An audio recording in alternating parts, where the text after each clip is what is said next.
네, 안녕하세요. 반갑습니다. 오늘도 방송을 시작하겠습니다. 오늘은 영농형 태양광과 관련된 이야기를 할 건데요. 지금 보시는 사진이 그 영농형 태양광에 실제로 설치된 논에서 지금 보니까 별을 수확하는 장면이네요. 이제 여기 보시다시피 논에다가 이렇게 여러 개의 기둥을 받고 그 위에다가 태양광 패널을 쭉 설치하는 그런 식의 태양광을 영농형 태양광이라고 합니다. 아시는 분은 다 아시겠죠? 요거에 관련된 이 문제점이 무엇인지는 이제 여러 가지로 설명을 할 수 있겠는데, 제가 오늘은 좀 인상 깊게 본 기사를 가지고 이 문제에 대해서 좀 그 기사의 내용에 좀 들어서 제 의견도 한번 얘기를 해보겠습니다. 여기 보시면 여기 농어민 신문에 김규호라는 국회 직원이 지금 기사를 쓴 것 같아요. 그래서 지금 이제 여러 가지 내용이 있는데 에, 간단하게 요약해서 지금 보면은 전기농사, 햇빛연금, 햇빛 소득마을 등 뭐 이런 표현으로 지금 이 영농형 태양광 내지는 농촌 전체의 태양광 개발을 빠르게 좀 확산하려고 하는 움직임이 강한 것 같아요. 이거는 이재명 정부 들어서 확실하게 속도가 붙은 것 같은데요. 영농형 태양광이 이제 기후 위기와 식량 안보에 동시에 대응이 가능하고 특히 농가 소득에 도움이 된다는 그런 논리를 쓰고 있어요. 그러니까 추가 소득은 물론이고 지역 경제에 활력이 되고 뭐 탄소 중립으로 가는 길을도 어, 잘 만든다. 뭐 그런 얘기죠. 그래서 지금 이것을 하겠다는 분들도 점점 나타나는 것 같아요. 그래서 지금 농촌이 많이 어려우니까 여러모로 좋은 면이 있는데 좀 신중해야 된다 이런 입장을 밝히기가 쉽지 않다. 그런 분위기라는 걸 좀 이분도 느끼는지 그런 얘기를 하십니다. 특히 이제 우려의 목소리에 대해서도 이 나름대로 영농 태양광 찬성론자들이 하는 말이 있어요. 뭐 농지 전용이나 농지 소유자의 이익 독식 가능성 등이 문제라면 거버넌스를 잘 구축해서 마을이 함께 추진하고 그 수익을 공유하면 될 일이다라고 합니다. 그러니까 이 영농형 태양광이 특정 개인이 수익을 독점하는 구조가 아니라 주민들이 수익을 같이 공유하는 방식으로 하면 되지 않냐. 뭐 이런 방식이 없지 않아 있을 것 같긴 한데 실제로 이렇게 굴러갈지는 좀 의문이긴 하네요. 근데 이제 이분이 이 김규호라는 이 국회 직원분이 이 문제를 제기하려고 이 기사를 쓴 건 아니고 핵심은 뭐냐면 농업 경쟁력을 높이려는 의도와 전혀 무관하다는 측면에서 이게 문제가 있다라고 이야기를 하는 거예요. 농업 자체의 다운그레이드와 주변화를 별 문제의식 없이 감수한다. 그러니까 농업이 주가 아니라 태양광이 주가 될 가능성이 높다는 얘기겠죠. 그래서 농업 내부의 개선 노력을 정책적인 우선순위에서 밀어낸다는 것이 이 영농형 태양광의 가장 큰 문제점이라고 이 사람은 이 글에서 제기를 하는 건데 제가 이 부분에서 크게 공감이 돼서 이 글을 가져온 거예요. 그러니까 영농형 태양광이 돈을 버느냐 안 버느냐 이런 문제보다 더 중요한 것은 이 영농형 태양광이라고 하는 그 논리 자체에 들어있는 농업을 터부시하거나 아니면 농업을 그닥 중요하게 생각하지 않는 인식이 이 영농형 태양광의 가장 큰 문제가 아닌가 하는 점을 이 김규호라는 분이 잘 지적을 해주신 것 같아요. 이분이 외국 사례에 대해서도 얘기를 하고 있는데 프랑스의 경우에는 전체 농지의 0.5% 정도에 불과하고 그나마도 와인용 포도의 수확량과 품질 안정에 얼마나 기여하는지 여부를 실험 중일 뿐이다. 또 일본의 사례는 농지가 버려지고 황폐화되는 것을 방지하기 위해 이런 좀 이 유휴농지들에서 일부 시도되고 있는 현실적인 접근법 정도가 진행되고 있는데 마치 우리나라에서는 이것이 어, 지금 어려운 농촌을 살리는 뭐 엄청난 대책이라도 되는 것처럼 이야기를 하고 있다는 거예요. 특히 이제 이 김기호 씨라는 분이 이제 국회 입법조사처에서 이 입법을 통해서 이루어지는 여러 가지 정책에 대해서 다루는 분인 것 같은데 정책의 확산 속도가 정책 학습과 검증 속도를 앞지르면 안 된다. 이 점을 또 정책가로서 제시를 하는 것 같아요. 그러니까 이것을 일부에서 차근차근히 얼마나 제가 효과가 있는지를 검증하고 확인하는 과정을 좀 꼼꼼하게 거치지 않고 무턱대고 시도한다는 거죠. 사실은 뭐 시범 실시라는 말을 하지만 지금 분위기로 봐서는 이거는 빠른 속도로 확산시키려고 하는 의도 아래서 실험이라는 딱지만 붙였을 뿐이다라고 이 사람은 보는 것 같아요. 아무래도 이분이 이제 국회 입법조사처에서 일하니까 어떤 정책이나 법안이 위반되고 그것이 실제로 적용되는 데까지 상당히 오랜 시간이 걸리는 사례들을 많이 봤기 때문에 그것과는 다른 사례에 대해서 이야기를 하시는 것 같아요.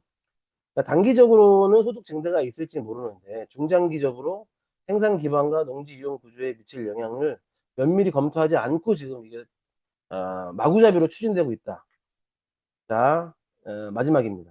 여기 개화기 지식인들이라는 어떤 비교를 해주었는데 이 개화기 지식인들이 그 일본의 개화 문명을 빠르게 도입해서 조선의 낙후함을 극복하자라고 이야기했다가 나중에 친일파가 되는 사람들이 많잖아요. 그 사례를 이야기하는 건데 내부 개혁의 한계와 외부 동력의 유혹 사이 에서 개화기 지식인들은 사실 이 일본이라는 외부 동력의 유혹을 이기지 못하고 친일파로 굴러떨어진 사례들이 많은데 뭐냐 외부 동력이 충분히 통제 가능할 것이다라고 이 사람들은 이야기를 한다는 거예요. 그러니까 농촌형 영농형 태양광이 이 우리가 생각하는 것처럼 그렇게 막 부재지주들에 의해서만 남용되거나 응? 이 농지가 막 파괴되고 이런 일이 그렇게 발생하지 않을 것이다. 우리가 충분히 통제 장치를 많이 만들 것이다. 이런 식으로 이야기를 하는데 실제로 보면 그게 현실에서는 전혀 통제가 안 되는 방식으로 전개될 가능성이 농후하다는 점을 이 개화기 지식인들의 사례를 가지고 어, 조금 마지막으로 비판을 하고 있습니다. 외부의 논리가 내부 개혁의 방향을 규정한다. 자, 원래 화면으로 좀 돌아가 볼게요. 자, 이게 보면은 이게 지금 이 영농형 태양광이 설치가 되면 이 안에서 트랙터나 컴바인 작업이 상당히 그 속도가 느려질 수밖에 없잖아요. 이거는 뭐 농촌을 안 계신 분들도 충분히 알 수 있는 거거든요. 그러니까 당연히 이런 영농형 태양광을 통해서 부수입을 올리면 좀 생산량이 떨어져도 그것을 벌충하니까 괜찮지 않느냐 이렇게 얘기를 하는데 저는 이거 너무나 큰 문제점이 많다고 생각을 해요. 지금 안 그래도 영농형 태양광이 아니라 그냥 농지에다가 농사 안 짓고 태양광을 설치하는 일들이 부지기수로 빈번하게 벌어지고 있거든요. 특히 외지인들에 의해서. 이것을 주민들이 정말로 차근차근 공부하고 학습해서 우리 동네에 도움이 되겠다라고 생각을 해서 주민들이 합의하고 면밀하게 어떻게 이런 수익들을 서로 의상하지 않고 나눌 수 있을지 이렇게 같이 상의하는 분위기 속에서 나오는 게 아니라 이 태양광을 늘려야 된다라고 하는 어떤 농촌 외부적인 목소리를 소득 증대라는 명목으로 빠른 속도로 밀어붙이는 현재의 진행 양상을 보았을 때 이 김규호 씨라는 분이 이야기했던 것처럼 어떤 외부적인 이 논리로 농업 기반을 이렇게 크게 축소할 수 있는 우려가 큰 사안에 대해서 어, 하면 안 된다. 저도 이런 데 공감이 돼가지고 요 기사를 꼭 말씀드리고 싶었습니다. 지금 뭐 마무리 할게요. 이 수입콩의 사진이거든요. 제가 그 메주콩, 대두 농사를 많이 짓는데 수입콩과의 가격의 차이가 어마어마합니다. 여러분도 아실지 모르겠는데 수입콩 가격이 어, 그 나라에서 수입해 올 때가 아니라 이제 우리나라에서 통관까지 다 거치고 뭐 이런 모든 비용 다 합쳤을 때 운송, 통관 비용을 다 합쳐도 3분의 1 정도밖에 안 되는 수준입니다. 근데 이런 수입 콩과 국산 콩이 단순 가격 경쟁력으로는 전혀 경쟁력이 없다는 것은 누구나 알 수 있는 일이고 지금까지 내내 그래 왔습니다. 그러면 농사를 안 짓는 것, 콩 농사를 안 짓는 것이 이 자본주의 논리에서는 너무나 합당하고 합리적인 일이겠지만 이 콩이라고 하는 것이 이, 이 사람들의 단백질 원으로서 건강한 단백질 원으로서 매우 중요하고 기타 여러 가지 쓰임새들이 있기 때문에 국산콩 기반을 만들어야 하는 것이 사실상 국가가 꼭 필요한 정책이에요.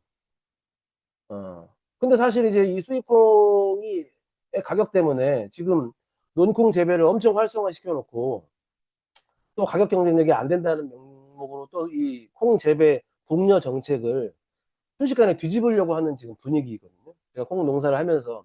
그래서 저는 사실 이 콩과 같은 종류의 콩과 식물인 팥 재배를 조금 내년부터는 늘릴 생각이긴 한데, 제 나름대로 대책으로. 근데 국가가 이 농업의 수익성이 떨어지는 면, 오늘 어떻게 끊임없이 개선하고 수입콩과의 어떤 가격 격차를 다른 방식으로 해결할 수 있는 방법들을 얼마나 국가가 찾았는지, 얼마나 노력해서 찾았는지, 저는 그거를 잘 보지를 못했거든요. 장사가 안 되니까 그런 농사는 짓지 마라, 이런 목소리만 쉽게 들려오지, 다른 목소리는, 다른 움직임, 다른 노력, 다른 방법은 별로 보지를 못했습니다. 자, 영농형 태양광에 담긴 그 논리, 농촌은 곧 망할 것 같으니까 태양광으로 수입을 좀 벌충해 보자. 이것은 우리나라 농업을 빠른 속도로 망가뜨릴 수도 있는 아주 위험한 발상이라는 사실을 우리가 생각을 하면서, 영농형 태양광이 뭐 돈이 되네 안 되네 이 문제 이외의 것을, 사실 그거보다 훨씬 중요한 그 본질적인 것을 좀 볼 수 있게끔 논의가 차분히 이루어져야 된다. 이런 말씀을 김규호 씨의 기사를 빌려서 어, 얘기를 한번 해보았습니다. 예, 다음번 영상 때요, 제가 이 태양광 문제에 대해서 특별히 좀 열심히 활동하고 있는 분이랑 같이 한번 태양광 문제를 또 종합적으로 들여다볼 거니까요. 다음 영상을 기대해 주십시오. 이상입니다.